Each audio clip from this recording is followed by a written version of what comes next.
Assalamualaikum warahmatullahi wabarakatuh. Perkenalkan, nama saya Jalda Bilananta Supiandi dari semester 3C. Di sini saya akan mereview materi hukum pidana lanjutan pada pertemuan ke-10 yang telah disampaikan oleh dosen saya, yaitu Ibu Profesor Dr. Hajah Hayani Nur Aini SHMH, dan asisten dosennya yaitu Bapak Dr. M. Randi Arit Hayandi SHMH.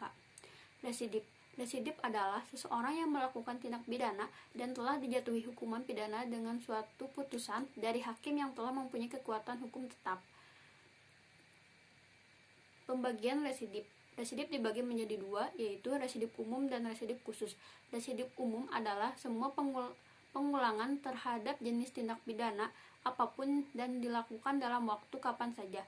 Pengulangan merupakan alasan pemberat, jadi tidak disyaratkan jenis tindak pidana yang dilakukan maupun tenggang waktu pengulangan. Yang kedua, residip khusus. Residip khusus adalah tidak semua jenis pengulangan merupakan alasan pemberat.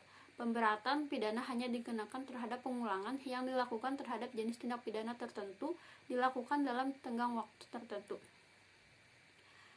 Syarat-syarat residip untuk tindak pidana dapat berlaku untuk kejahatan maupun untuk pelanggaran, yaitu satu, residip kejahatan dan residip kejahatan. Dengan dianutnya residip khusus, maka residip kejahatan merupakan menurut Kitab Undang-Undang Hukum Pidana adalah kejahatan tertentu yang dibedakan dalam satu, residip kejahatan tertentu sejenis, dan yang kedua, residip kejahatan tertentu yang termasuk kelompok jenis. Syarat-syarat residip dibagi menjadi dua, yaitu syarat-syarat residip kejahatan dan yang kedua syarat-syarat residip pelanggaran. Syarat-syarat residip kejahatan dibagi menjadi 4. 1. Kejahatan yang diulangi harus sama atau sejenis dengan kejahatan terdahulu. Yang kedua, antara kejahatan yang terdahulu dan kejahatan yang diulangi harus sudah ada keputusan hakim yang berupa pemidanaan yang mempunyai kekuatan hukum yang pasti dan tetap. Yang ketiga, pelaku kejahatan dalam menjalankan kejahatannya harus merupakan pencaharian. Yang keempat, pengulangan dilakukan dalam tenggang waktu tertentu.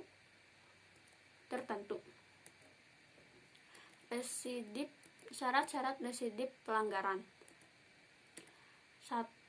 Pelanggaran yang dilakukan harus sama atau sejenis dengan pelanggaran terdahulu.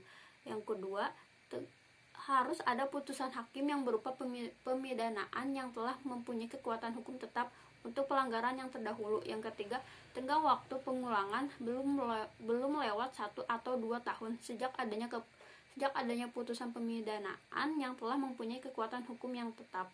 Berdasarkan uraian tersebut, maka pemberatan untuk pelanggaran 1.